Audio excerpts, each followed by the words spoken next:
Good morning, dear students. Today we will discuss about anti-diabetic drugs, and in previous class we have discussed about the drugs of thyroid disorder, in which we had discussed about hypothyroidism treatment, hyperthyroidism treatment, and as well as myxedema, coma, and after we had discussed about the treatment of thyroid storm या फिर thyrotoxicosis or thyroid crisis. After that we had discussed about the radioactive iodine which is used in radiation therapy. Okay, so now the topic regarding our discussion is anti-diabetic drug. तो आज हम किसके बारे में पढ़ेंगे बच्चों? एंटी-डायबिटिक ड्रग्स के बारे में पढ़ेंगे. तो देखो क्या मतलब है यहाँ पर एंटी डायबिटिक, मतलब डायबिटीज के जो ड्रग्स हैं उसको कंट्रोल करने के लिए जो हम एलिमेंट्स या केमिकल सब्सटेंस जो यूज करेंगे उन ड्रग्स के बारे में आज हम लोग डिस्कस करेंगे. देखो गाइस, डायबिटीज को मैं डिस्कस यहाँ पर नहीं करूँगा, सिर्फ थोड़ा सा जनरल ओवरव्यू बताता हूँ DM1 और DM2 में क्या डिफरेंस है. ठीक है, तो यही मैं एक डिफरेंस आप लोगों को बताऊंगा. अदरवाइज आप लोग डिटेल कहाँ पर पढ़ते हो? एंडोक्राइन डिसऑर्डर सिस्टम में. जब एंडोक्राइन सिस्टम के डिसऑर्डर वगैरह पढ़ोगे वहाँ पर इनके बारे में, डायबिटीज़ के बारे में डिस्कस करते हो.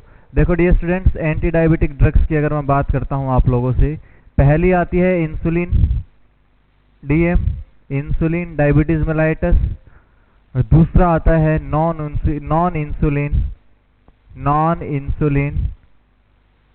Diabetes mellitus. देखो इंसुलिन डायबिटीज मेलाइटिस को क्या बोला जाता है? DM या डायबिटीज मेलाइटिस 1 या फिर type 1 diabetes mellitus. Type 1 diabetes mellitus इसको बोला जाएगा. अगर मैं दूसरे की बात करता हूं नॉन इंसुलिन DM को, यहाँ पर इसको बोल दिया जाता है टाइप 2 DM, और क्या बोल दिया जाता है बच्चों इसको? DM2. यहाँ पर क्या होता है? Resistance increase. किसका रेजिस्टेंस बढ़ता है? Insulin resistance. मतलब जो इंसुलिन के रिसेप्टर होते हैं वो क्या हो जाते हैं बच्चों? यहाँ पर ब्लॉक हो जाएंगे. इंसुलिन रिसेप्टर क्या हो जाएगा? ब्लॉक हो जाएगा. जब इंसुलिन रिसेप्टर ब्लॉक होगा तो इंसुलिन की फंक्शनिंग क्या हो जाएगी बच्चों? वीक हो जाएगी. क्या हो जाएगी? Insulin functioning decreases. ठीक है, ये आप लोग याद रखना. अगर मैं यहाँ पर बात करता हूँ इंसुलिन DM की, तो यहाँ पर DM1 की अगर मैं बात करता हूँ तो होता क्या है? यहाँ पर एब्सोल्यूट डेफिशिएंसी हो जाती है. यहाँ पर एब्सोल्यूट डेफिशिएंसी ऑफ इंसुलिन. क्यों होती है बच्चों? मैंने क्या बोला कि एब्सोल्यूट डेफिशिएंसी हो जाती है कि यहाँ पर रियल कमी हो रही है इंसुलिन की. यहाँ पर इंसुलिन का लेवल क्या है? बिल्कुल कम हो चुका है. क्या रीजन हो सकता है? यहाँ पर बीटा सेल्स क्या हो जाएंगे बच्चों? डैमेज हो जाएंगी. Beta cells damage.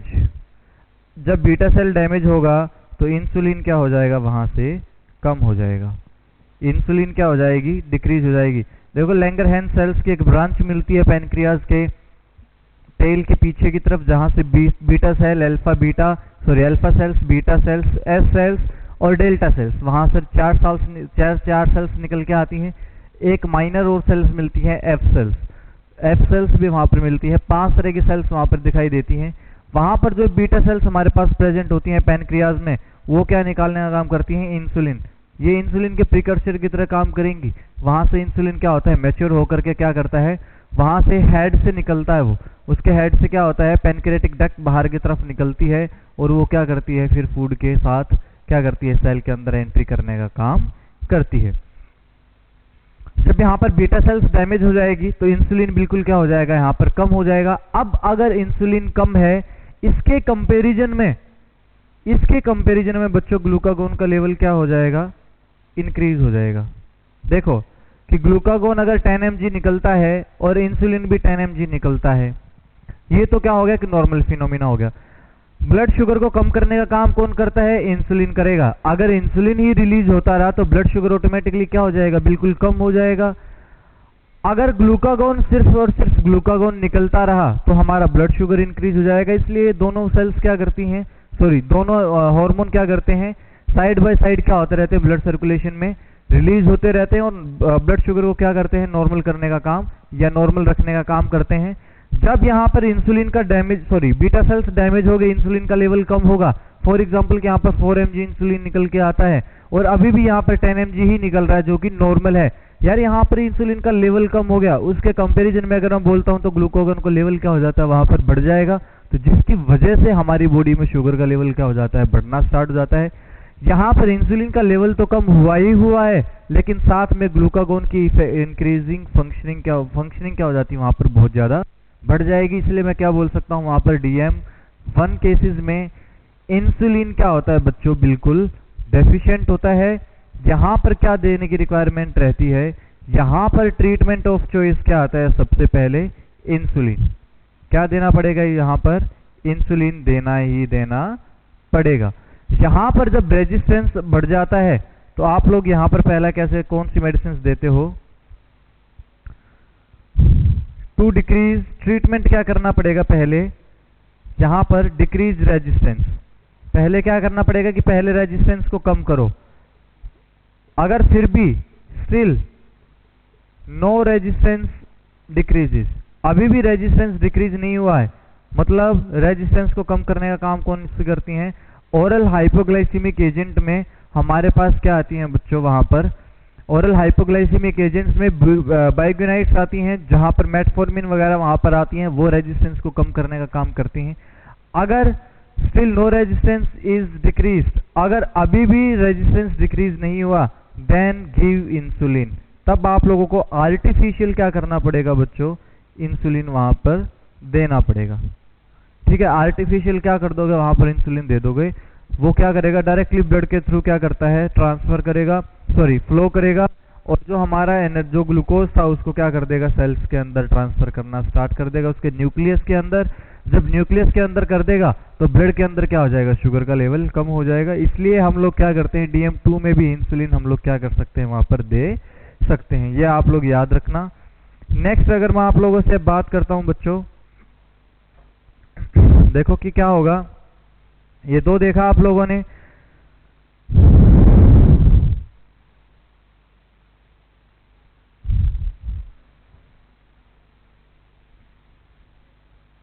जो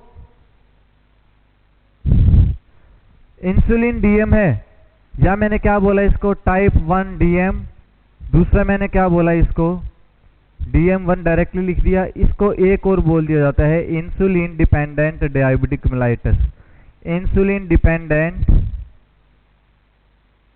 डायबिटिक मेलाइटिस, IDDM। IDDM के साथ में इसको एक और बोल दिया जाता है juvenile phase DM। Juvenile phase DM मतलब क्या है, 11 से लेकर के 19 साल तक की एज में भी दिखाई दे सकता है, और क्या हो सकता है, लेस देन 11 ईयर्स में भी ये प्रेजेंट हो सकती है। क्या आप लोग याद रखना, 11 साल से लेकर के 19 साल तक के जो बच्चे हैं वो ज्यादा प्रोन रहते हैं किसके रिगार्डिंग, IDDM के रिगार्डिंग, इंसुलिन डिपेंडेंट DM। मैं क्या बोल सकता हूं, the children between the age of 11 to 19 years are more prone to insulin dependent diabetes mellitus.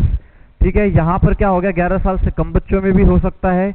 अगर मैं नॉर्मल एज देखता हूँ, जो ये टाइप 1 DM है, ये किस में मिलता है, मेनली फाउंड इन या फिर present in age less than 30 years. या नॉर्मली मैं क्या बोल सकता हूँ, अगर हम लोग एवरेज की बात करते हैं ना, एक जनरल ओवरव्यू की, तो 30 साल से जितने कम एज में होते हैं लोग, उनमें कौन सा देखने को मिलता है, DM1। नॉर्मल एज कितनी होती है, 11 से 19 साल तक के बच्चे ज्यादा अफेक्टेड होते हैं, सॉरी इफेक्टेड नहीं, अफेक्टेड। इफेक्ट का मतलब होता है गुड इफेक्ट आना, और अफेक्ट का मतलब क्या होता है, इल इफेक्ट आना। ठीक है, बुरा प्रभाव आना। और जो 11 साल से कम बच्चे हैं उनमें भी क्या मिल सकती है, IDDM, insulin dependent diabetes mellitus वहां पर देखने को मिल सकती है। लेकिन अगर मैं बात करता हूं आप लोगों से DM2 के बारे में, इसको क्या बोल दिया जाता है, non insulin dependent diabetes mellitus, NIDDM। क्या बोलेंगे इसको, नॉन इंसुलिन डिपेंडेंट डीएम, कि भाई इसमें डायरेक्टली हम लोग इंसुलिन पे डिपेंड नहीं रखते पेशेंट को। पहले क्या करते हैं, रेजिस्टेंस को कम करने की कोशिश करते हैं। उसके बाद भी अगर पेशेंट की कंडीशन ऐसी आ जाए कि फॉर एग्जांपल की डायबिटिक कीटोएसिडोसिस में चेंज हो गया, वो फ्रूटी स्मेल आने लगी है वहां से पेशेंट के बॉडी में से, तो आप लोग वहां पर क्या कर सकते हो, वहां पर आप लोग इंसुलिन उस पेशेंट को दे सकते हो। ठीक है, ये आप लोग याद रखना। ये कुछ एक इसका क्या था, ओवरव्यू था बच्चों इसके बारे में। तो मैं यहाँ पर क्या बोल सकता हूँ आप लोगों को, if any patient comes in any emergency then what will you do, then there will be then there will be two conditions with us. If the patient is having blood sugar less than 200 mg per dl, and if the blood sugar of patient is having blood sugar more than 250 mg per dl. देखो, अगर कोई patient emergency में आता है और blood sugar कितने से कम है, लेस देन 200 mg पर dl, कौन सा होना चाहिए बच्चों, ये post prandial blood sugar. Post prandial blood sugar खाना खाने के 2 घंटे बाद अगर कितने से कम है, 200 से कम है, यहां पर तो आप लोग कोई भी इंसुलिन उसको नहीं दोगे। If patient comes in an emergency with blood sugar more than 250 mg per dl, then you have to give or you will give insulin. On which insulin? Human regular insulin. Human regular insulin you can give, and by which route? IV route or IV route। Mainly किस root से दोगे आप लोग, IV root से उस patient को क्या करते हो आप लोग, ये प्रोवाइड करते हो। नेक्स्ट अगर मैं आप लोगों से बात करता हूं, ये 2 कंडीशन आ गई। अगर पेशेंट प्रेग्नेंट वुमेन है, pregnant women with DM2 with diabetes mellitus लिख लो डायरेक्ट। यहां पर क्या होगा आप लोगों को, no oral hypoglycaemic agent is given.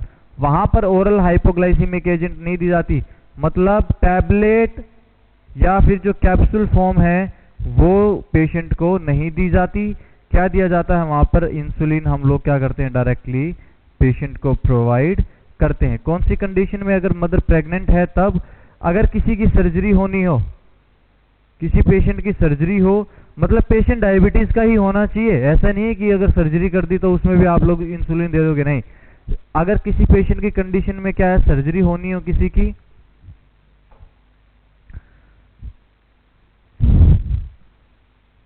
अगर किसी की सर्जरी होनी हो, किसी को डायबिटिक कीटोएसिडोसिस हो, डायबिटिक कीटोएसिडोसिस जब पेशेंट से फ्रूटी स्मेल आए लगातार 1 महीने में या फिर 21 to 28 डेज के लिए क्या हो, blood sugar more than 250 mg पर dl विद मेडिसिन। जब ये दवाइयाँ वगैरह खाने के बाद भी पेशेंट का ब्लड शुगर कितने से ज्यादा रहे, 250 mg पर dl से ज्यादा रहे, तो वहां पर क्या होता है, फैटी एसिड्स क्या हो जाते हैं, ब्रेक होना स्टार्ट हो जाते हैं, सॉरी लिपिड ब्रेक होना स्टार्ट हो जाता है फैटी एसिड्स में।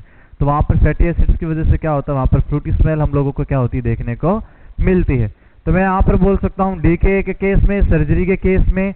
दूसरा आता है बच्चों एक और case, hyper osmolar coma. Hyper osmolar coma, hyper osmolar condition हो, मतलब क्या है बच्चों कि वहां पर ब्लड बहुत ज्यादा गाढ़ा हो गया है, उसकी ऑस्मोलैरिटी क्या होगी, ऑस्मोलैरिटी क्या हो गई है, वहां पर बहुत ज्यादा बढ़ चुकी है। ऑस्मोलैरिटी कितनी होती है ब्लड की, 296 मिली ऑस्मोल पर लीटर। अगर उससे बहुत ज्यादा बढ़ जाए, इसका मतलब क्या है, बॉडी अब हमारे शरीर में शुगर का लेवल बहुत ज्यादा बढ़ चुका है, उसकी कंसंट्रेशन बहुत ज्यादा बढ़ चुकी है।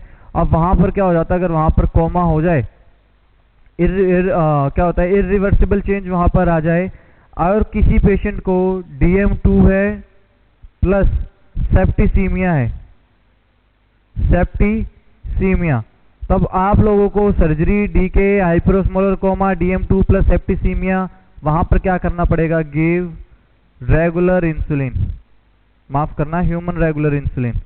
कौन सी इंसुलिन दोगे, ह्यूमन रेगुलर इंसुलिन। ये आप लोग याद रखना। ठीक है, क्या दोगे आप लोग उसको? Human regular insulin. आप लोग उस पेशेंट को इंसुलिन देते हो। ये कुछ एक जनरल ओवरव्यू था। अब इसके बाद हम लोग क्या करते हैं, एक बार DM2 के बारे में हम लोग अच्छे से देखते हैं। अब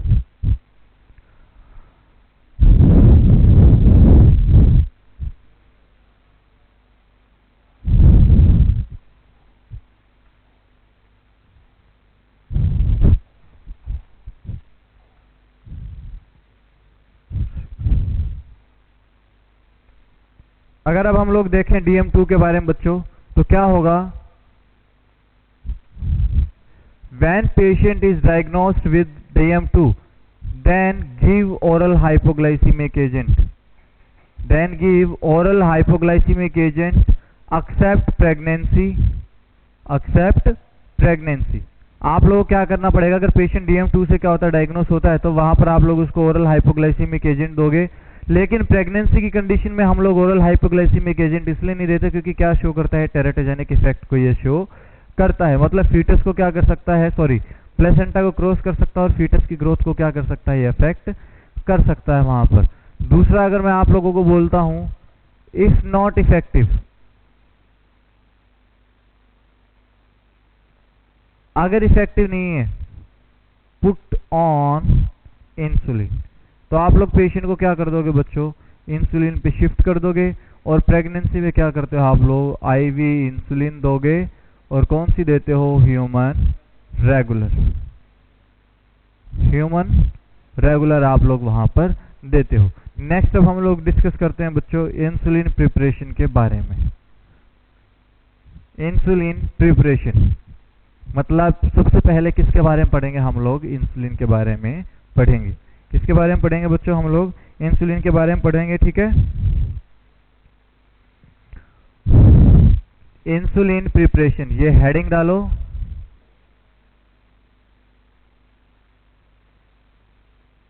तो मैं आप लोगों को बोलता हूं मोस्ट कॉमन रूट कौन सा होता है बच्चों इंसुलिन का?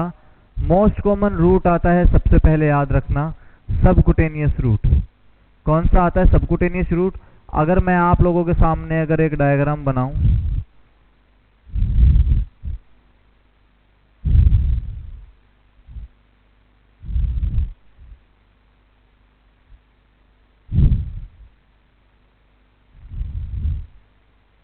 डायग्रामों पे मत हंसना, ठीक है? ये ऐसे ही बनेंगे डायग्राम।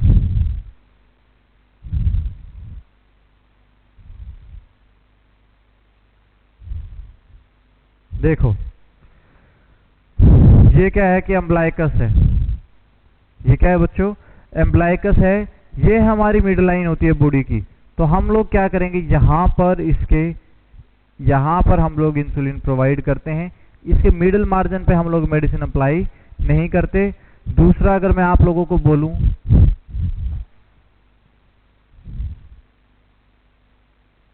जो हमारी आर्म है, ये क्या है हमारी? ये जो आर्म होती है हमारी, सबको क्लियर दिख रहा है? ये जो हमारी आर्म होती है, इसका अपर एस्पेक्ट और आउटर एस्पेक्ट। अब जो आर्म है हमारी, इसका अपर पार्ट और आउटर एस्पेक्ट, ये वाला पार्ट।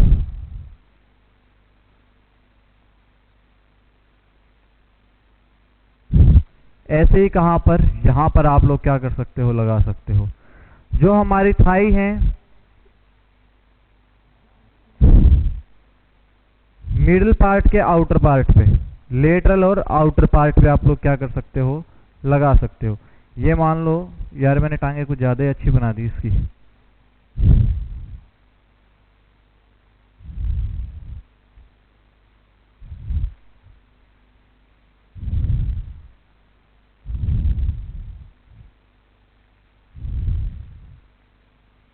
ये जो लेटरल और आउटर पार्ट है, यहां पर आप लोग थाई पर क्या कर सकते हो? इंसुलिन दे सकते हो।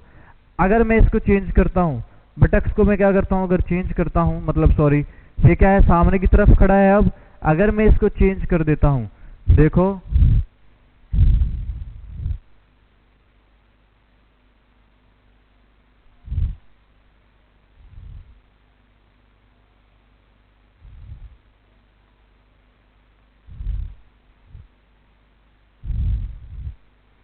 तो ये जो हमारे जो बटक्स हैं, हिप जो रीजन होता है बच्चों,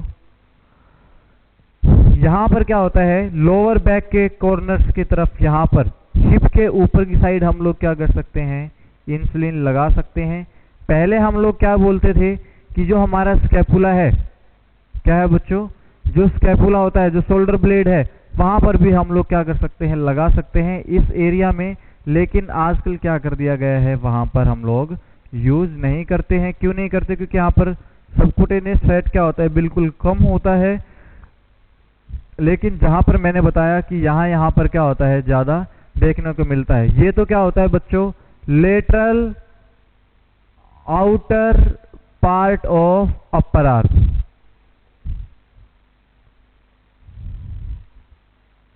ये क्या होता है, पेरी अम्बलाइकल एरिया, अम्बलाइकस के चारों तरफ, except mid line.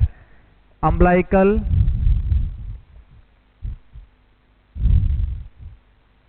Peri umbilical area except mid line, except mid line. Next मैं अगर डिस्कस करता हूं, lateral and outer part of mid Thai.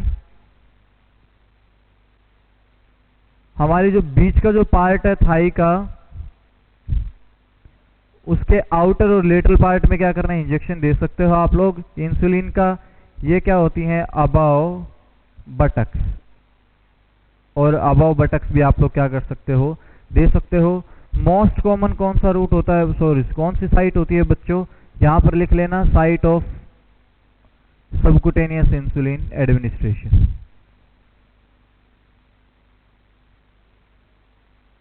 Subcutaneous injection जब हम लोग देते हैं इंसुलिन का, तो वहां पर कौन कौन सी साइट्स हमें देखने को मिल सकती हैं। तो बच्चे कुछ इस तरीके के हम लोग क्या कर सकते हैं, यहाँ पर इनको देख सकते हैं साइट्स को। ठीक है, इतना ही मैं बना सकता था, आप लोगों को मैं समझा सकता हूँ। ये क्या है, ये साइट्स वगैरह हैं, इनको आप अच्छे से ऑब्जर्व करो और आप लोग क्या कर सकते हैं, इजिली लगा सकते हो। और कौन से एंगल पे लगता है बच्चों, सबकुटेनियस 45 डिग्री एंगल पे आप लोग लगाना। कितने डिग्री एंगल पे लगाना, 45 डिग्री एंगल पे लगा सकते हो। वैसे इंसुलिन की जो सिरिंजेस हैं वो अलग अलग तरह की होती हैं, लेकिन अगर मैं लेंथ की बात करता हूं बच्चों, तो यहाँ पर लेंथ कितनी आती है, 1/2 इंच हो सकती है, 3/16 इंच हो सकती है, और 5/16 इंच हो सकती है। अगर मैं 1/2 इंच की बात करता हूं, ये तो क्या होती है, नॉर्मल जो हम लोगों में यूज करते हैं। 3/16 इंच किस में यूज कर सकते हैं, हम लोग किस में यूज करते हैं, चिल्ड्रन में यूज करते हैं। और 5/16 इंच किस में यूज करते हैं, हम लोग अडल्ट में यूज करते हैं। यह आप लोग याद रखना। और जो गोज आता है बच्चों, वो कितना होता है गोज इसका, 25 से लेकर के 28 गोज हम लोग क्या कर सकते हैं, इसका यूज कर सकते हैं। गोज बोलो या गेज बोलो, ठीक है, या आपकी, वैसे गोज नहीं बोला जाता है, इसको गेज बोला जाता है। क्या बोला जाता है, इसको गेज बोला जाता है। गोज पीस को बोला जाता है, जो हम लोग बैंडेज या ड्रेसिंग के टाइम पे या किसी ऑरल के वगैरह के टाइम पे जब हम जो पट्टी के जो बैंडेज के टुकड़े को यूज करते हैं, स्मॉल स्क्वायर टाइप का जो होता है, उसको गोज बोला जाता है। ये क्या होता है, 25 to 28 गेज क्या कर सकते हो आप लोग, नीडल के साइज को आप लोग यूज कर सकते हो। नीडल साइज कितना होता है यहाँ पर, ठीक है, ये मैंने आप लोगों को बता दिया। नीडल साइज की लेंथ वगैरह को मैंने क्या कर दिया, आप लोगों को बता दिया है, यह आप लोग याद रखना। ठीक है, वैसे फंडामेंटल में आप लोगों को आई थिंक क्लियर हो गया होगा, क्योंकि वीडियोस ऑलरेडी मैंने देखी है, उसमें सर ने बताया है। ठीक है, ये फिर भी मेरा कुछ एक भी आप लोगों को साथ साथ में रिकवर हो, आप रिकॉल करें उन चीज़ों को, तो क्या है, इन चीज़ों को मैंने फिर आप लोगों को बताया है। ठीक है, नेक्स्ट अब मैं आप लोगों से बात करता हूं किसके बारे में, कि सबकुटेनियस मोस्ट कॉमन रूट कौन सा हो गया, सबकुटेनियस हो गया बच्चों। उसके बाद और कौन कौन से रूट से हम लोग मेडिसिन को दे सकते हैं, देखो ध्यान से देखना।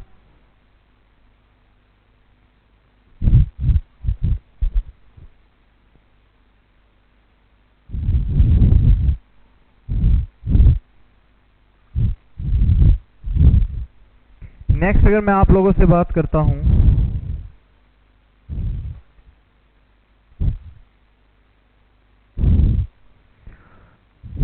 मोस्ट कॉमन रूट कौन सा था हमारे पास, सबकुटेनियस। लेकिन आईवी रूट से हम लोग कौन सी देते हैं बच्चों, ह्यूमन रेगुलर इंसुलिन। कौन सी दी जाती है बच्चों? Human regular insulin. और आप लोग कभी कभार क्या यूज कर सकते हो वहां पर? एस्पार्ट को भी यूज कर सकते हो ह्यूमन रेगुलर के साथ में। और दूसरी कौन सी यूज कर सकते हो? एस्पार्ट को भी वहां पर आप लोग यूज कर सकते हो। ठीक है। दूसरा अगर मैं बात करता हूं सबकुटेनियस से कौन कौन सी इंसुलिन दी जाती है? All type of insulin. सभी तरह की इंसुलिन आप लोग क्या कर सकते हो? यूज कर सकते हो।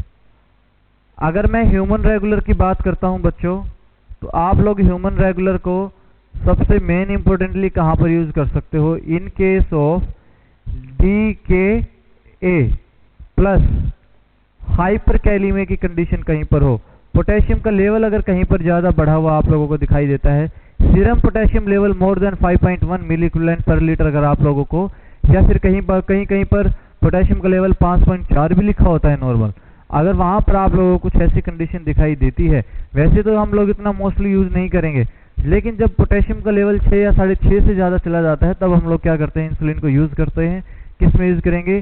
D5 में, डेक्सट्रोज 5% में हम लोग क्या करते हैं? इसको यूज कर सकते हैं। 12 ml of dextrose, sorry 12 unit of insulin को हम लोग क्या करेंगे? मिक्स करेंगे 500 ml ऑफ डेक्सट्रोज के साथ मिक्स कर देते हैं हम लोग। या आप लोग याद रखना। ठीक है बच्चों। नेक्स्ट अब हम लोग देखते हैं टाइप्स ऑफ इंसुलिन प्रिपरेशन, या टाइप्स ऑफ इंसुलिन, या इंसुलिन की फंक्शनिंग कैसे कैसे हम कर सकते हैं, कितना उनका टाइम ड्यूरेशन होता है, ठीक है, कितनी देर के लिए वो काम कर सकती हैं, यह आप लोग याद रखना।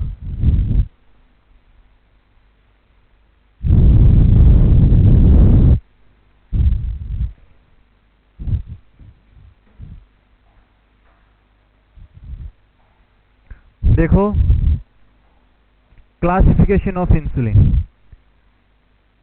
किसके बारे में बात करेंगे बच्चों? अब हम लोग क्लासिफिकेशन ऑफ इंसुलिन। तो देखो, अब ध्यान से सुनना कि क्लासिफिकेशन ऑफ इंसुलिन हम लोग कितने तरीके से पढ़ते हैं? दो तरीके से हम लोग बच्चों यहां पर पढ़ते हैं। पहला आता है हमारा न्यू इंसुलिन। किसके बारे में बात करते हैं? न्यू इंसुलिन के बारे में हम लोग क्या करते हैं? यहां पर बात करते हैं। दो क्लासिफिकेशन यहां पर आती हैं, न्यू क्लासिफिकेशन और दूसरी कौन सी आती है बच्चों? कन्वेंशनल, जो ओल्ड जिसको हम लोग बोल देते हैं, कन्वेंशनल या फिर old type of insulin. Old type of classification बोलो, सॉरी, क्या आएगा यहां पर? ओल्ड क्लासिफिकेशन आप लोग डायरेक्टली यहां पर बोल सकते हो।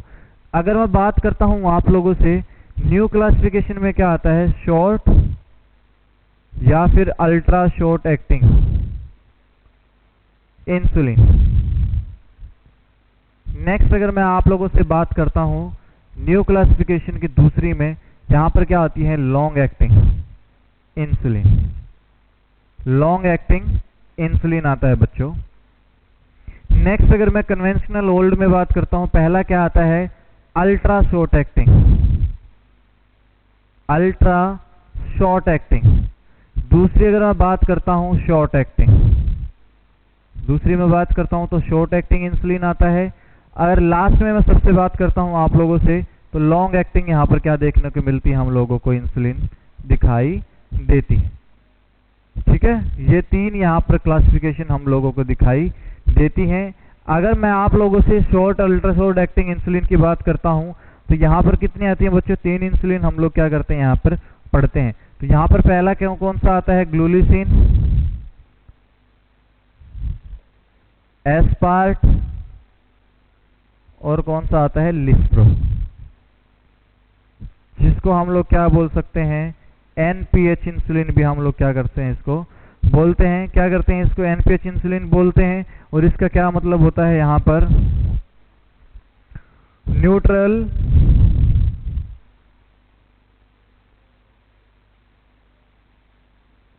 प्रोटामैन हैगाड्रम, ये इसकी क्या होती है बच्चों? फुल फॉर्म होती है। लॉन्ग एक्टिंग इंसुलिन की अगर मैं आपसे बात करता हूं, डिग्लूडेक, डेटिमिस, ग्लार्जिन। ठीक है, ये तीन यहां पर क्या आती हैं? इंसुलिन आती हैं, डिग्लूडेक, डेटिमिर और ग्लार्जिन यहाँ पर 3 आती हैं। अब हम बात करते हैं कन्वेंशनल की। किसकी बात करेंगे बच्चों? कन्वेंशनल की अगर हम लोग बात करते हैं तो यहाँ पर क्या आता है, इसको चेंज करना, पहला लिखो शॉर्ट एक्टिंग, इसको लिखो आप लोग इंटरमिटेंट। ठीक है, ये 3 तरीके की हम लोगों को दिखाई देती हैं, शॉर्ट एक्टिंग, इंटरमिटेंट और लॉन्ग एक्टिंग यहाँ पर हम लोगों को दिखाई देती हैं। तो मैं यहाँ पर क्या बोल सकता हूँ, सबसे पहले जहां पर आती है बच्चों सेमिलेंटे, क्या आती है? सेमिलेंटे। और इंटरमिटेंट में क्या आती है? लेंटे। और लॉन्ग एक्टिंग इंसुलिन में क्या आती है? अल्ट्रा लेंटे। ये आप लोग याद रखना, ठीक है। कितने कितने टाइप का हुआ कि जो न्यू क्लासिफिकेशन हम लोगों ने पढ़ी उसमें हम लोगों ने सिर्फ 2 टाइप्स के बारे में बात की। जो अल्ट्रा शॉर्ट और शॉर्ट है वो एक ही रहेंगी इसमें, लेकिन जो लॉन्ग एक्टिंग इंसुलिन है वो अलग हो जाती है। ग्लूलिसिन, स्पेलिंग ठीक करना, ग्लूलिसिन, एस्पार्ट और लिस्प्रो, एनपीएच इनको बोल दिया जाता है, न्यूट्रल प्रोटामिन, हैगाड्रम यहाँ पर इनको बोल दिया जाएगा। लॉन्ग एक्टिंग की अगर मैं बात करता हूँ, डिग्लूडेक, डेटिमीर और ग्लार्जिन, ये 3 यहाँ पर क्या होती हैं? देखने को मिलती हैं। अब मैं बात करता हूँ कन्वेंशनल की। कौन सी की बात करते हैं हम लोग? कन्वेंशनल या फिर ओल्ड इंसुलिन की अगर मैं बात करता हूँ, यहाँ पर 3 क्लासिफिकेशन हम लोगों को देखने को मिलती हैं। कितनी क्लासिफिकेशन आएंगी? 3 क्लासिफिकेशन यहाँ पर हम लोगों को देखने को मिलती हैं। पहली कौन सी आती है? पहली आती है शॉर्ट एक्टिंग, दूसरी इंटरमिटेंट और थर्ड में कौन सी आती है? Long acting. शॉर्ट एक्टिंग में सेमिलेंटे, इंटरमिटेंट में लेंटे और सबसे जो लास्ट में लॉन्ग एक्टिंग है उसमें क्या बोला जाता है? अल्ट्रा लेंटे इंसुलिन वहां पर हम लोगों को क्या होती दिखाई देती है। अब आप लोग देखो, अब हम लोग इनके बारे में पढ़ेंगे, ठीक है। अब इनके बारे में हम लोग देखते हैं। सबसे पहले हम लोग स्टार्ट करते हैं short ultra short acting insulin, ठीक है। इनके बारे में क्या करेंगे हम लोग? पढ़ेंगे।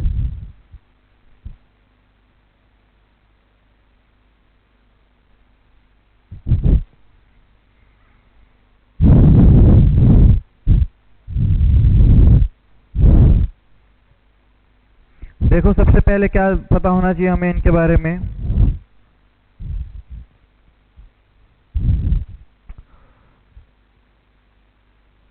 देखो, इंपॉर्टेंट पॉइंट करते चले जाना। अब मैं आप लोगों को यहाँ पर कॉलेज की तरह नहीं पढ़ाऊंगा कि भाई पूरा डिटेल में मैं आप लोगों को फ्लो चार्ट बनवा दूं, ठीक है। जो एग्जाम्स के बेस पे आप लोगों से पूछे जाएंगे वही मैं आप लोगों को क्या करूंगा, यहाँ पर डिस्कस करूंगा।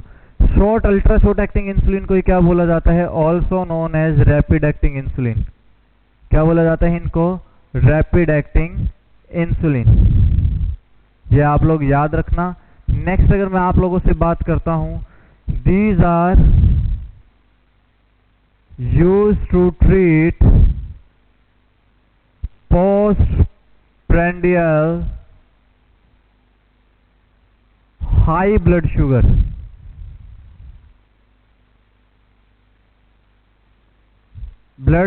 more than 200 mg per dl after 2 hours of meal।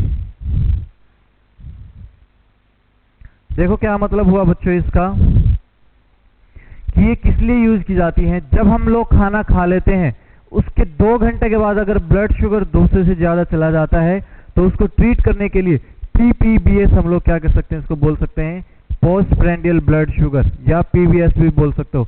देखो 3 तरह का ब्लड शुगर होता है, फास्टिंग ब्लड शुगर हो गया, दूसरा होता है रैंडम ब्लड शुगर, और थर्ड वन कौन सा होता है? पोस्टप्रेंडियल ब्लड शुगर। एक खाना खाने से पहले चेक किया फास्टिंग ब्लड शुगर, खाना खाने के 10 मिनट के बाद जब आप लोग चेक करते हो कौन सा होता है?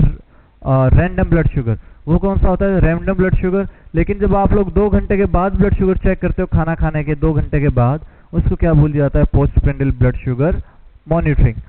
तो अगर यहाँ पर खाना खाने के 2 घंटे के बाद 200 mg पर DL से ज्यादा आता है तो वहां पर उसको ट्रीट करने के लिए कौन सी इंसुलिन यूज की जाती है बच्चों?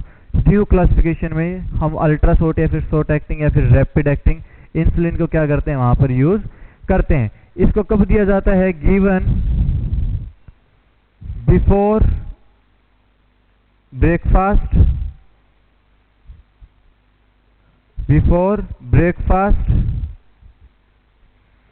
बिफोर लंच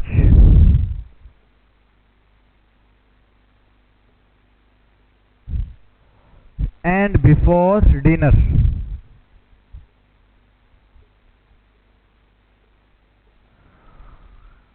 कब कब देना है? बिफोर ब्रेकफास्ट, बिफोर लंच और बिफोर डिनर। और कब देना है?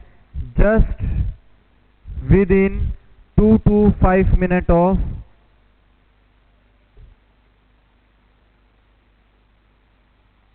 just within 2 to 5 minute before food intake. खाना खाने से 2 या 5 मिनट पहले आप लोग क्या कर सकते हो? इंसुलिन दे सकते हो, या फिर क्या करो, इंसुलिन दे दो और पेशेंट को बोलो अब खाना खा लो। ठीक है, पेशेंट के पास खाना रख दो, इंसुलिन लगाओ और पेशेंट को क्या बोल दो कि खाना खाना स्टार्ट कर दो। क्यों ऐसा बोलते हैं कि खाना अभी खा लो आप लोग? मैंने पहले ही बोल दिया है कि रैपिड एक्टिंग इंसुलिन है, इसका मैकेनिज्म ऑफ एक्शन बड़ा फास्ट होता है, ड्यूरेशन भी क्या होती है इसकी फास्ट होती है, और पीक वैल्यू भी जल्दी क्या करता है ये अटेन कर लेता है। ठीक है, उसको जल्दी क्या कर लेता है, पीक वैल्यू पहुंच जाती है और पेशेंट सडन क्या हो सकता है, हाइपोग्लाइसीमिक क्राइसिस में जा सकता है। मतलब ब्लड शुगर कितने से कम हो सकता है? 40 mg/dl या फिर 35 mg/dl से कम हो सकता है। अगर 25 mg/dl से कम चला जाए तो मतलब पेशेंट कोमा में जा सकता है। उसके 99.9% चांसेस होते हैं कोमा में जाने के। ठीक है, ये आप लोग याद रखना। नेक्स्ट अगर मैं बोलूं आप लोगों को, if 1 dose of insulin is missed, क्या हो जाए? अगर 1 डोज इंसुलिन की मिस हो जाए, पेशेंट ना ले और भूल जाए, तो ये नहीं करना है कि अभी ले लेता हूं, नहीं, तब क्या करना है, उसको नेक्स्ट मील के टाइम पर ही क्या देना है, डोज देना है और सेम डोज देना है। तो दूसरा लिख सकता हूं, if patient skip 1 dose of insulin, then advise the patient to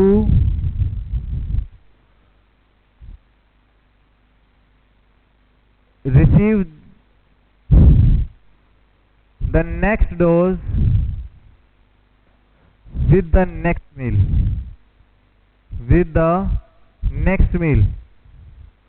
अगर पेशेंट भूल जाए इंसुलिन लेना, if patient forget to take or to get or to take any sort of insulin, to take insulin injection before food, खाना खाने से पहले injection लगाना भूल जाए, then insulin can be given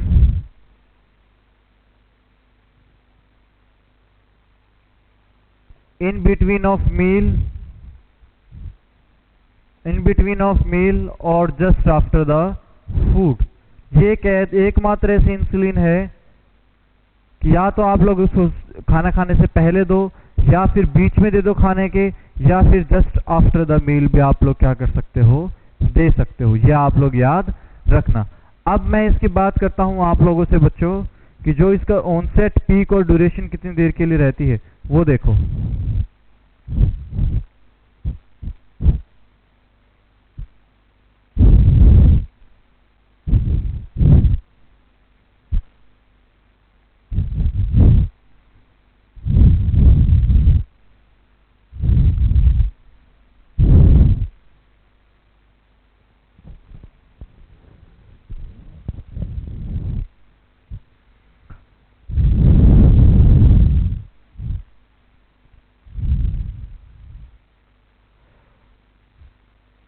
हम किसकी बात कर रहे थे?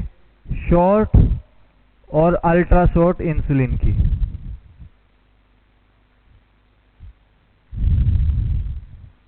देखो यहां पर हम लोगों ने 3 मेडिसिन के बारे में पढ़ा, 3 इंसुलिन के बारे में पढ़ा था यहां पर। अब हम लोग क्या करते हैं, इसके एक्शन वगैरह के बारे में देखते हैं हम लोग। ठीक है, एक्शन कब आ जाता है इसका?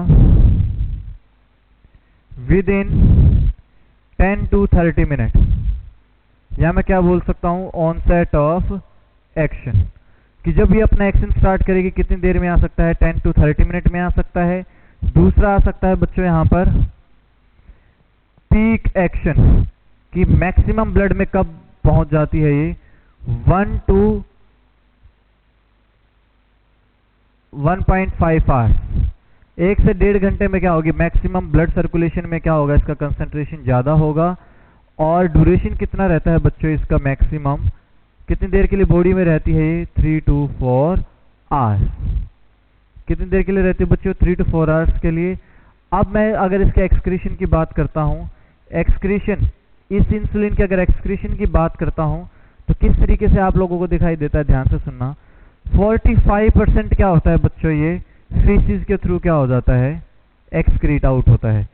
और 42% दूसरी अगर मैं बात करता हूँ 58% ये किसके थ्रू पास आउट होता है, ये एक्सक्रीट आउट होगा, यूरिन के थ्रू क्या होता है, पास होता है। ये आप लोग दो चीजें याद रखना, कैसे कैसे एक्सक्रीशन होता है इसका, यूरिन और फीसिस के थ्रू क्या होता है इसका एक्सक्रीशन होगा।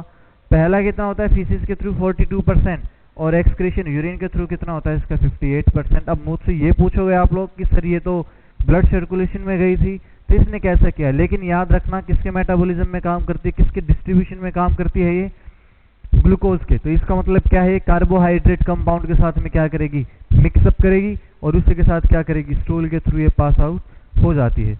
क्या हो जाती है, ये उसी के थ्रू स्टूल में पास आउट हो जाती है। नेक्स्ट अब हम लोग बात करते हैं बच्चों किसके बारे में,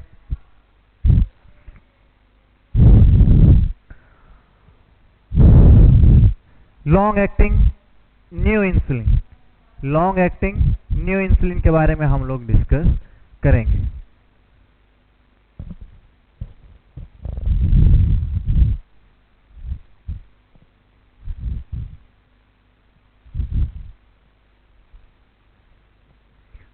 इसको बोल सकते हो अल्ट्रा लॉन्ग या फिर लॉन्ग एक्टिंग।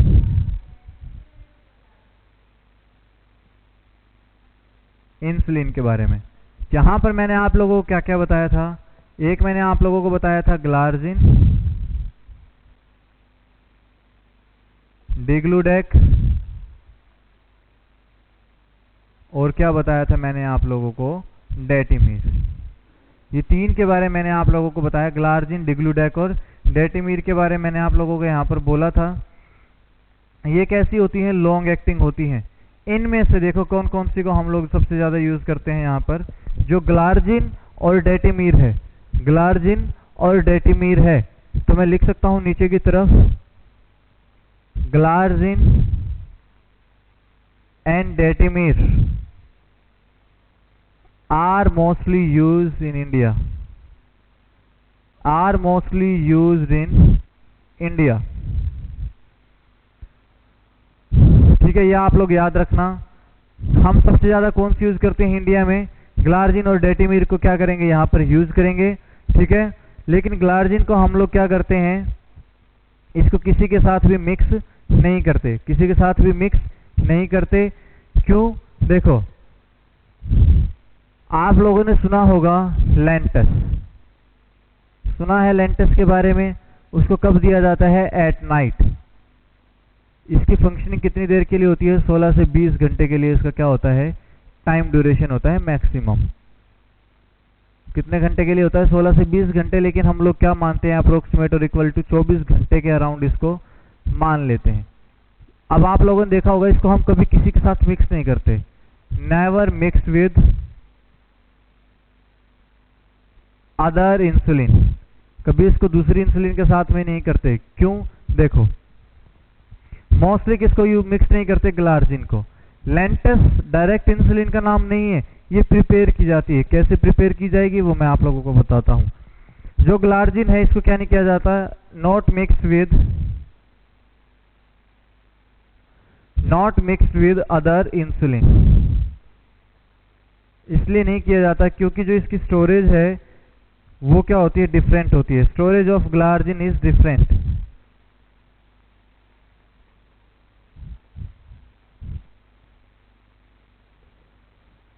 क्या होती है, डिफरेंट होती है। कौन से मीडियम में इसको स्टोर किया जाता है, एसिडिक मीडियम में ये स्टोर की जाती है। बाकी सभी इंसुलिन को क्या किया जाता है, बेसिक मीडियम में स्टोर किया जाता है।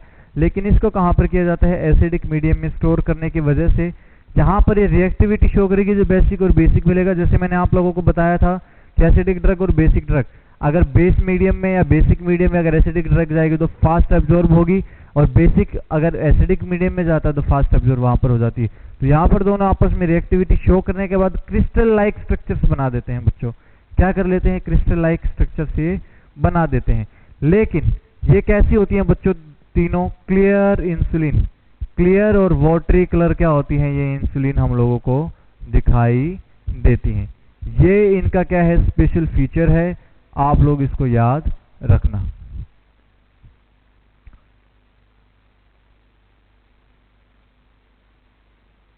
या आप लोग याद रखना, ठीक है। क्लियर वाटरी क्लियर क्या है? ये कलर इंसुलिन, इतना हम लोगों को पता होना चाहिए। फिर से हम वही बात करते हैं इनकी कि ऑनसेट वगैरह कितना है, ड्यूरेशन कितना रहता है इनका, ठीक है।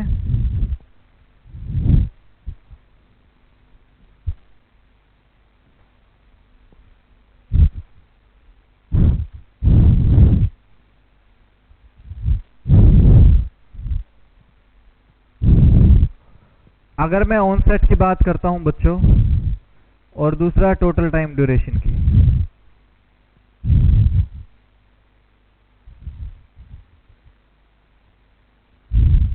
ऑनसेट में मैंने कौन कौन सी बोली कि इंडिया में सबसे ज्यादा कौन सी होती है? ग्लार्जिन और डिग्लूडेक, ये दोनों क्या होती हैं? बहुत ज्यादा यूज होती हैं।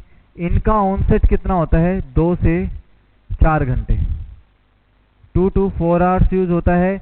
और मैक्सिमम कितने घंटे के लिए रहती है? 24 आवर्स का इनका क्या होता है? ड्यूरेशन होता है। और कब दी जाती है ये? नाइट टाइम, एक टाइम फिक्स कर लेना होता है। हम मोस्टली कब देते हैं इसको? 10 PM देते हैं या फिर 8 PM भी इसको हम लोग एडमिनिस्टर कर सकते हैं। अगर आज रात को 10 बजे दी है इंसुलिन सबकुटेनियसली, तो नेक्स्ट नाइट में भी हमें क्या करना पड़ेगा? उस पर्टिकुलर पेशेंट को 10 PM पे ही क्या करना पड़ेगा? उस इंसुलिन को देना पड़ेगा। अगर 8 PM पे दिया है तो आप लोग क्या करना पड़ेगा? वहां पर ये 8 PM पर ही देना पड़ेगा। और आप लोग क्या करते हो बच्चों? मोस्टली इसको आफ्टर फूड, ठीक है, आफ्टर फूड क्या करते हो? वहां पर देते हैं। नेक्स्ट अगर मैं बात करता हूं, हमारे पास एक बच गई है, कौन सी? डेटिमीर। कौन सी बची है बच्चों? डेटिमीर हमारे पास क्या हो जाती है? बची हुई है, ठीक है।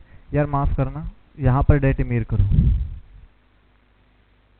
यहां पर डेटिमीर करो, ये डिग्लूडेक आएगा, सॉरी डिग्लूडेक। डिग्लूडेक इंडिया में यूज इतनी नहीं की जाती।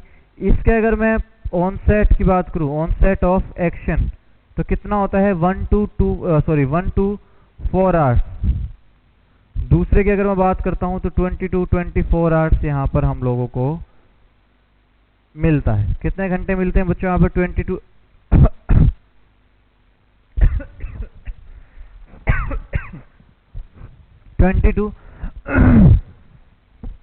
24 आवर्स में हम लोग क्या करते हैं? टाइम ड्यूरेशन की यहां पर बात करते हैं कि मैक्सिमम कितनी देर के लिए रह सकती है? 20 से 24 घंटे के लिए। लेकिन यहाँ पर फिक्स कितने घंटे होते हैं बच्चों? 24 घंटे। इंडिया एक ऐसा बोला जाता है कि हमारा देश लेजी देश है, तो इसलिए हम लोग क्या करते हैं? इसको ज्यादातर यूज करते हैं। भी 24 घंटे का पंगा क्यों लेना बार बार में? 20 घंटे में हो गया, 24 घंटे में। तो टाइम चेंजिंग की बड़ी प्रॉब्लम रहती है हॉस्पिटल्स में। और प्राइवेट सेक्टर में तो इतनी भीड़ रहती है कि वहां पर सारा मतलब हैंडल करना बड़ा मुश्किल हो जाता है। लेकिन गवर्नमेंट हॉस्पिटल में उनसे भी ज्यादा बर्डन रहती है। एक स्टाफ के पास इतने इतने पेशेंट्स होते हैं कि खुद स्टाफ कंफ्यूज हो जाता है कि किसको किस टाइम पे मेडिसिन देनी होती हैं। Our staff pass their nights without sleep, sleepless nights के साथ हमारे स्टाफ काम करते हैं। लेकिन जो है वो चलता रहेगा। जो हमारा फर्ज है हमें उसको पूरा करना है, ठीक है। जो हमारी मॉरल ड्यूटी है वो हमें परफॉर्म करनी ही पड़ेगी, क्योंकि हमारा प्रोफेशन ऐसा है, हम्बल और नोबल प्रोफेशन है ये। वर्ल्ड का सबसे बेस्ट प्रोफेशन कौन सा होता है? Nursing profession. जहां पर सैलरी तो हम लोग लेते हैं, लेकिन सैलरी के साथ में हमें लोग क्या देके जाते हैं? विश। वो अपनी मतलब क्या बोलते हैं हम लोग? अपने बोलते हैं ना कि हमें रिस्पेक्ट कमानी है, लोगों की दुआएं कमानी है। वो कौन सी फील्ड में मिलती है? हमें नर्सिंग फील्ड में ही देखने को मिलती है। तो गाइस, ये हमारा कौन सा हो गया? अल्ट्रा लॉन्ग और लॉन्ग एक्टिंग इंसुलिन के बारे में हम लोगों ने पढ़ा। ये सब कुछ हम लोगों ने देख लिया। अगर मैं यहाँ पर आप लोगों को बोलता हूँ इनके साइड इफेक्ट्स के बारे में, किसके बारे में बोलूं बच्चों? साइड इफेक्ट्स के बारे में। तो इनका सबसे ज्यादा साइड इफेक्ट क्या आता है? Sudden hypoglycaemia. क्या आ सकता है बच्चों? Sudden headache. क्या आएगा? सडन हेडेक आएगा। उसके बाद नोजिया वॉमिटिंग, फिर आ सकता है डायरिया। जब ये सब चीजें हो जाएंगी, शरीर से सारा वेस्ट बाहर निकल जाएगा, ठीक है, एनर्जी डाउन हो जाएगी, तब बच्चों क्या बोलते हैं हम लोग यहाँ पर? Severe hypoglycaemia. और ये सीवियर हाइपोग्लाइसीमिया किस में चेंज हो सकता है? लीड्स टू हाइपोग्लाइसेमिक क्राइसिस में ये क्या हो सकता है बच्चों? चेंज हो सकता है। ये आप लोग मोस्ट इंपॉर्टेंटली याद रखना। ये इसके साइड इफेक्ट कुछ एक और आते हैं, लेकिन हाइपोग्लाइसीमिया के सिम्टम्स क्या आते हैं, ये जो हाइपोग्लाइसीमिया होता है, थोड़ी देर के बाद उसको हम लोग डिस्कस करेंगे। अब देखो बच्चों, नेक्स्ट अब हम लोग बात करते हैं कन्वेंशनल और ओल्ड के बारे में। इनको इतना मोस्टली फ्रिक्वेंटली यूज नहीं करते हैं, तो इनके बारे में इतना डिटेल से हम लोग नहीं पढ़ेंगे। कन्वेंशनल और ओल्ड की अगर हम लोग बात करते हैं, ओल्ड इंसुलिन, ध्यान से देखना, ओल्ड इंसुलिन।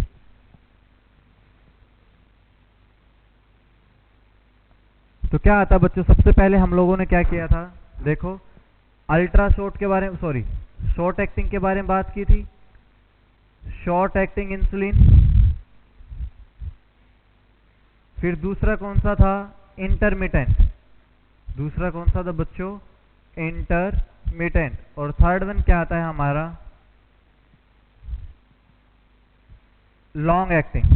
नेक्स्ट वन कौन सा आता है? Long acting. यहां पर कौन सी मेडिसिन के बारे में पढ़ा था हम लोगों ने? सेमिलेंटे। किसके बारे में? सेमिलेंटे। और यहां पर लेंटे इंसुलिन आई थी, और लॉन्ग एक्टिंग में क्या थी? अल्ट्रा लेंटे। सेमिलेंटे, लेंटे और अल्ट्रा लेंटे, ये तीन चीजें क्या थी यहां पर बच्चों? हम लोगों ने इन तीन इंसुलिन के बारे में पढ़ा था, जो मैंने बोला था आप लोगों को।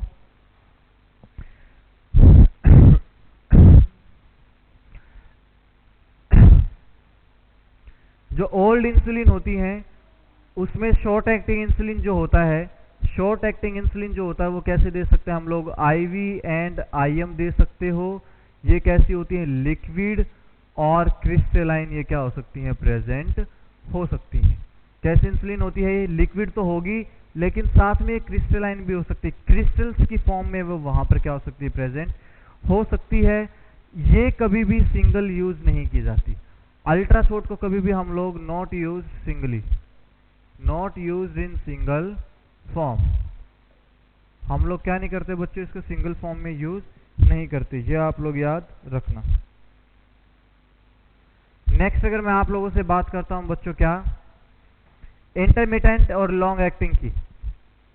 इंटरमिटेंट हम लोग नॉर्मली यूज कर सकते हैं सिंगल फॉर्म में। हम यहां पर एक प्रिपरेशन यूज करते हैं बच्चों, प्रिपरेशन इज यूज्ड। अगर हम लोग इन दोनों को यूज करते हैं तो क्या करते हैं? एक प्रिपरेशन यहां पर क्या की जाती है? यूज की जाती है, जहां पर short acting plus long acting insulin को क्या कर दिया जाता है? मिक्स कर दिया जाता है। Short acting plus long acting को क्या कर दिया जाता है? यहां पर मिक्स कर दिया जाएगा। और कितना कितना मिक्स किया जाता है ये आप लोग देखो। जो शॉर्ट एक्टिंग है वो 3 पार्ट होते हैं उसके, और जो लॉन्ग एक्टिंग होती है बच्चों उसका कितना पार्ट होता है? 7 पार्ट। ठीक है, तो मैं क्या बोल सकता हूं? शॉर्ट एक्टिंग में सेमिलेंटे और अल्ट्रा लेंटे। सेमिलेंटे क्या है? शॉर्ट एक्टिंग है, 3 पार्ट। और लॉन्ग एक्टिंग क्या है हमारी? अल्ट्रा लेंटे। यहां पर अगर मैं इनके रेशियो की बात करता हूं तो कितना आता है बच्चों? 3:7 आएगा। अगर आप लोगों से कोई उल्टा करके पूछ ले, लॉन्ग एक्टिंग और उसका रेशियो पूछ ले कोई शॉर्ट एक्टिंग के साथ, तो इसको आप लोग क्या कर देना? अपोजिट कर देना। 7:3 यहां पर आ जाएगा। 7 किसका आएगा? सेमिलेंटे का। और 3 किसका आएगा बच्चों? अल्ट्रा लेंटे का। हम लोग यहां पर क्या कर सकते हैं? डिस्कशन कर सकते हैं। आई होप कि आप लोगों को ये वीडियो क्लियर दिखाई दे रही होगी। ठीक है,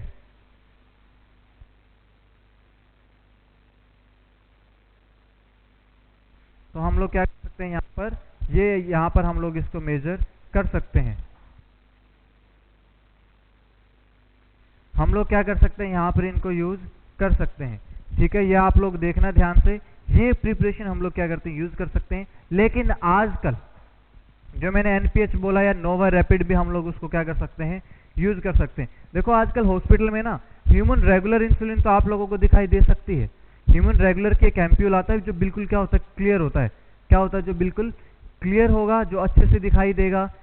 आजकल क्या आते हैं हॉस्पिटल में, प्री फिल्ड सिरिंजेस आती हैं। क्या आती हैं बच्चों, प्री फिल्ड सिरिंजेस आती हैं। आप लोगों को बार बार उसको मिक्सअप नहीं करना है, ये आप लोग ध्यान से सुनना। दूसरी अगर मैं आप लोगों से बात करता हूं, जब भी आप लोग कोई वायल लेते हो, फॉर एग्जांपल ये हमारे पास कोई भी क्या है, इंसुलिन की क्या है, कोई वायल है, तो आप लोग इसको क्या करते हो, विगोरसली रब करते हो हाथों के बीच में। थोड़ा बहुत उसका टेम्परेचर क्या होगा, डाउन होगा, क्योंकि फ्रिज में हमें इसको रखना होता है। अगर हम लोग इसको फ्रिज में नहीं रखेंगे, टेम्परेचर स्टोरेज कितना होता है, 2 to 8 डिग्री। रेफ्रिजरेटर में, लोअर रेफ्रिजरेटर में क्या करते हैं, इसको रखा जाता है। तो हम लोग क्या करेंगे, अब इसको ऐसे रब करेंगे, जेंटली रब करना है, विगोरसली क्या नहीं करना है, इसको ऐसे मूव आउट नहीं करना है। ठीक है, ऐसे शेक नहीं करना है विगोरसली, क्योंकि क्या हो जाएंगी, उसके अंदर क्रिस्टल्स फॉर्मेशन हो जाएगी। इंसुलिन जो उसके अंदर प्रेजेंट है, उसके जो मॉलिक्यूल्स हैं वो डैमेज हो जाएंगे। वो इंसुलिन कैसे हो जाती है, इनइफेक्टिव हो जाएगी। पेशेंट में कोई भी रिलीफ हमें देखने को नहीं मिलेगा। कैसे करना है आप लोगों को, दोनों पाम के साथ में ऐसे रब करना है उसको। ठीक है, स्लाइटली रब करना है। हमारी पाम का टेम्परेचर क्या होता है, वार्म होता है, तो थोड़ा बहुत क्या हो सकता है, वो अच्छे से मिक्सअप हो जाएगी रोल ओवर करने की वजह से, और टेम्परेचर भी क्या हो सकता है, थोड़ा बहुत डाउन हो सकता है। ये हम लोग इंसुलिन में क्या करते हैं, मोस्टली हम लोग याद रख सकते हैं। नेक्स्ट अगर मैं अब बच्चों आप लोगों से बात करता हूं कि हम लोग टेस्ट कैसे करते हैं, टेस्ट फॉर या diagnosis for blood sugar. Actual में ना वो ब्लड शुगर को चेक करने के लिए नहीं किया जाता बच्चों, वो हम लोग इफेक्टिविटी चेक करते हैं ओरल हाइपोग्लाइसीमिक एजेंट की या फिर इंसुलिन की फंक्शनिंग की, कि इंसुलिन अच्छे से काम करता है या नहीं करता है। तो मैं यहां पर एक टेस्ट का नाम लिखता हूं, फंक्शनिंग ऑफ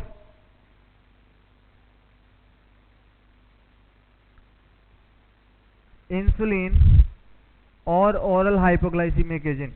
यहां पर एक लैब डायग्नोसिस परफॉर्म किया जाता है। क्या किया जाता है बच्चों, यहां पर एक लैब डायग्नोसिस यहां पर परफॉर्म किया जाता है। क्या बोलते हैं उसको, HbA1c, glycosylated haemoglobin, glycosylated haemoglobin, या फिर ग्लाइकोलेटेड या ग्लाइको हीमोग्लोबिन भी हम लोग उसको क्या कर सकते हैं, बोल सकते हैं। ये क्या करता है, ये असेस करता है, assess the level of blood sugar in blood cell, sorry, in cells, assess the level of blood sugar in cells, कितने दिनों का, प्रीवियस 90 डेज, पिछले 90 दिनों का ये क्या करता है, ब्लड शुगर चेक करता है। और कहां पर क्या कर सकता है, मैं कितना बोल सकता हूं, 3 मंथ्स, या फिर कितने दिन के लिए चेक करता है, 3 मंथ्स के लिए क्या कर सकता है, चेक करता है। एक्चुअल में होता क्या है, जब भी हम लोग इंसुलिन लेते हैं, ये क्या करता है, जो हमारी मसल्स हैं, जो सेल्स से जो हमारे टिश्यू बने हैं, वहां पर सेल्स में क्या करता है, मस्कुलोस्केलेटन सेल्स में ग्लूकोज को क्या कर देता है, ट्रांसफर करने का काम करता है। तो वहां पर एक क्लस्टर बनता है ग्लूकोज के मॉलिक्यूल्स का। उस क्लस्टर के बेस पे हम लोग क्या कर सकते हैं कि पेशेंट ने कोई डोज मिस तो नहीं की, बोल देते हैं पेशेंट ने एक दिन इंसुलिन ले ली, 2 दिन के बाद छोड़ दी, तीसरे दिन फिर ले ली, फिर 3 दिन छोड़ के चौथे दिन इंसुलिन ले ली, ऐसे स्किप करता जा रहा है। तो वहां पर मतलब क्या बोल सकते हैं, बाई डायरेक्शनल और मल्टी डायरेक्शनल क्या मिल सकता है, डिपोजिशन ऑफ ग्लूकोज मॉलिक्यूल्स। वहां पर हमें क्लस्टर तो मिलेंगे ग्लूकोज के सेल्स के अंदर, लेकिन इरेगुलर मिलेंगे। अगर एक साथ लेता हो तो क्या होता, इंसुलिन के मॉलिक्यूल्स एक साथ डिपोजिट होते। फॉर एग्जांपल ये हमारी कोई सेल थी, ठीक है, इसके अंदर अगर पहली डोज ली, इस तरीके से ग्लूकोज को शिफ्ट कर दिया, ये मान लो इसकी न्यूक्लियस है। दूसरी डोज ली, इस तरीके से उन्होंने शिफ्ट कर दिया। तो इसको इस तरीके से क्या करना था, यहाँ पर क्लस्टर बनाना था, गुच्छा बनाना था ग्लूकोज के मॉलिक्यूल्स का। लेकिन क्या किया पेशेंट ने, स्किप करता गया, वो एक क्लस्टर बन गया यहाँ पर ग्लूकोज के मॉलिक्यूल्स का, दूसरे दिन उन्होंने स्किप कर दिया, तीसरे दिन फिर यहाँ पर बना हुआ दिखाई दिया। ठीक है, तो इस तरीके से क्या करते हैं हम लोग यहाँ से आइडेंटिफाई कर सकते हैं कि यार यहाँ पर डिफरेंस बहुत ज़्यादा आ गया है, कहाँ यहाँ पर एक डायरेक्शन में नहीं है, ये अलग अलग जगह पर क्या है मल्टीप्लेसियल या मल्टी फैक्टोरल डायरेक्शन बनी है किसकी, वहाँ पर ग्लूकोज के मॉलिक्यूल्स की। तो HbA1c क्या कर सकते हैं हम लोग वहाँ पर परफॉर्म कर सकते हैं। अगर मैं बात करूँ आप लोगों से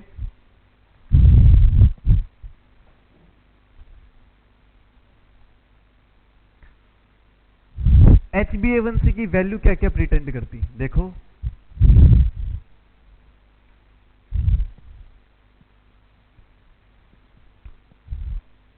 HbA1c की अगर मैं वैल्यू की बात करता हूं आप लोगों से, अगर 5.1 से लेकर के 6.4 तक आता है नो डायबिटीज, नो डायबिटीज।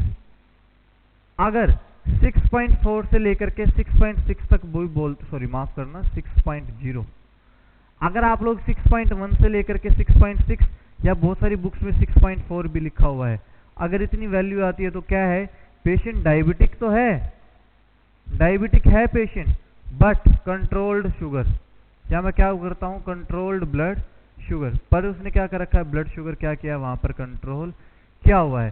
ठीक है, अगर मैं पहला सुना आप लोगों ने 5.1 से लेकर के 6.0 तक, दूसरा 6.1 से 6.6, लेकिन कई जगह पर 6.4 भी लिखा होता है।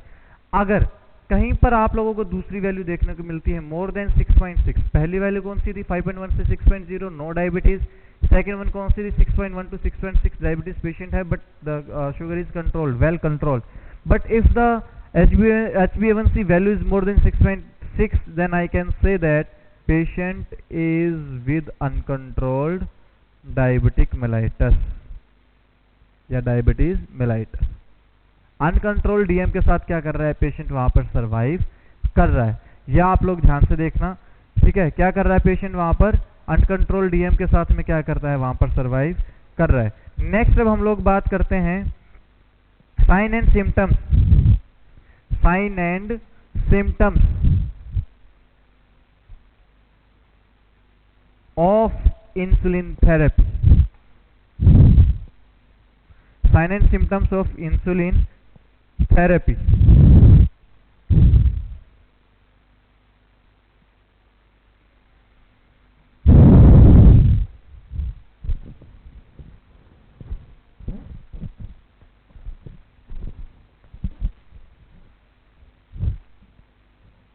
Sign and symptoms of insulin therapy।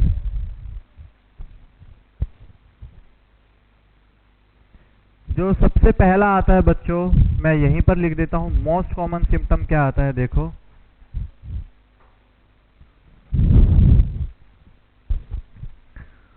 ये इंपॉर्टेंट पार्ट है, आप अच्छे से देख के चलना। ठीक है, पहले मोस्ट कॉमन की बात करता हूं मैं, हाइपोग्लाइसीमिया, ये मैं लिख दिया ऑलरेडी। मोस्ट कॉमन कौन सा आता है हाइपोग्लाइसीमिया। तो बच्चों यहां पर हम लोग दो साइंस की बात करते हैं, अर्ली साइन एंड सिम्टम्स, और दूसरा क्या आ सकता है बच्चों हमारे पास late sign and symptoms.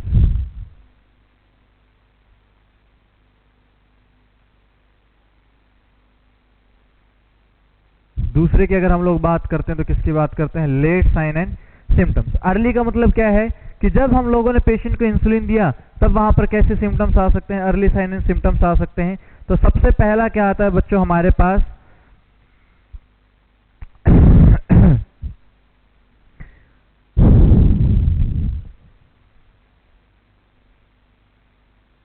Warning sign. सबसे पहला कौन सा साइन आएगा, ध्यान से सुनना, warning sign of insulin therapy. सबसे पहले क्या होता है, सिंपैथेटिक स्टिमुलेशन। क्या होता है बच्चों, सिंपैथेटिक स्टिमुलेशन। सिंपैथेटिक स्टिमुलेशन का मतलब क्या है कि क्या होगा वहां पर, सिंपैथेटिक का मतलब क्या है कि हमारी हाइपर एक्टिविटी, हमारे बॉडी के जो ऑर्गन्स हैं, जो लिम्ब्स हैं, उनके क्या हो जाएंगे, हाइपर एक्टिविटी वहां पर देखने को मिलती है। फॉर एग्जाम्पल, मैं एक छोटा सा एग्जाम्पल आप लोगों को देता हूं कि आप क्या कर रहे थे, कहीं सुनसान सड़क पर जा रहे थे, ठीक है, आपको बाय चांस आपके सामने कोई शेर आ जाए या कुत्ता आ जाए। फॉर एग्जाम्पल कि जैसे लड़कियां बहुत ज्यादा डरती हैं कुत्तों से, होता क्या अगर उनके सामने कोई कुत्ता आ जाए, या लड़के भी क्या करते हैं बहुत ज्यादा डरते हैं, किसी किसी का रेशनल फियर होता है किसी किसी की चीज के रिगार्डिंग। तो हम लोग क्या करते हैं, देख करके डर जाते हैं। हमारे बॉडी में क्या होती है, एक्टिविटी बढ़नी स्टार्ट हो जाती है, पसीना आना स्टार्ट हो जाएगा, मुंह सूखना स्टार्ट हो जाएगा। दूसरा, हार्ट रेट बढ़नी स्टार्ट हो जाएगी, पैल्पिटेशन, हाथ पैर कांपने स्टार्ट हो जाएंगे, ट्रेमर्स हम लोगों के हाथों में आ जाएगा, ठीक है। प्यूपिल डायलेशन हो जाएगा, क्या हो जाएगा, प्यूपिल डायलेशन होगा। रेस्टलेसनेस हो जाएंगे, रेस्पिरेशन बढ़ जाएगी, मतलब बहुत भागना स्टार्ट करेंगे। हाइपरग्लाइसीमिया वहां पर होगा। क्यों? क्योंकि वहां पर अब हमें क्या है, जब हम भाग रहे हैं तो वहां पर हमें एनर्जी की रिक्वायरमेंट ज्यादा है, ज्यादा से ज्यादा क्या होगा वहां पर, ग्लूकोज का, मतलब ग्लूकोज का हमें वहां पर लेवल बढ़ता हुआ दिखाई देगा। लेकिन ये मैं सिर्फ सिंपैथेटिक स्टिमुलेशन की बात कर रहा हूं। यहां पर क्या हो रहा है बच्चों, उसको इंसुलिन के हम लोग पहले सिम्टम्स देखते हैं और हाइपोग्लाइसीमिया में जाएगा, लेकिन यहाँ पर हाइपरग्लाइसीमिया देखने को नहीं मिलेगा। ये आप लोग याद रखना। देखो बच्चों, सिंपैथेटिक स्टिमुलेशन में सबसे पहला सिम्टम क्या आता है, ट्रेमर्स। कैसे आते हैं, ट्रेमर्स आते हैं बच्चों यहाँ पर।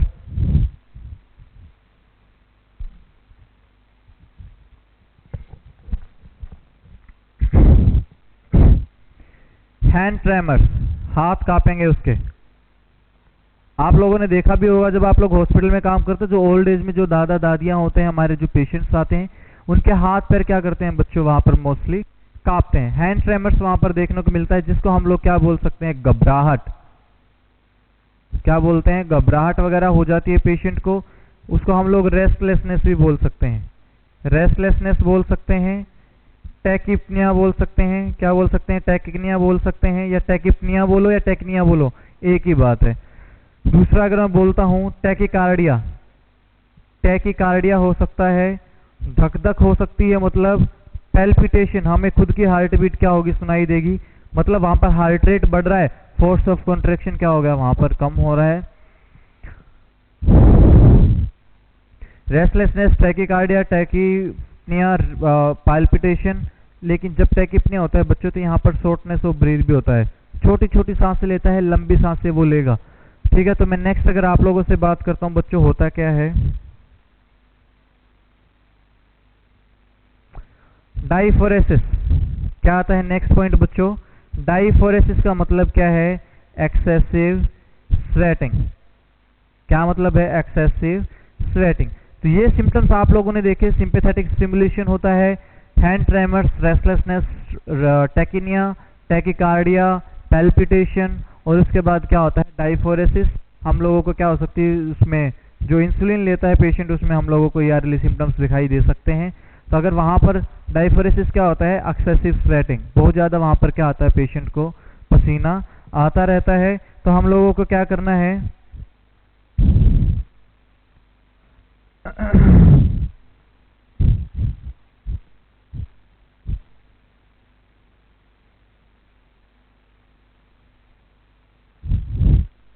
तो आप लोग यहाँ पर पेशेंट को क्या बोलते हो बच्चों,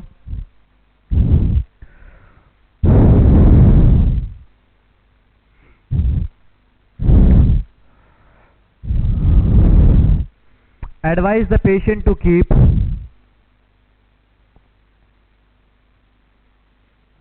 sugar sachet, sugar sachet।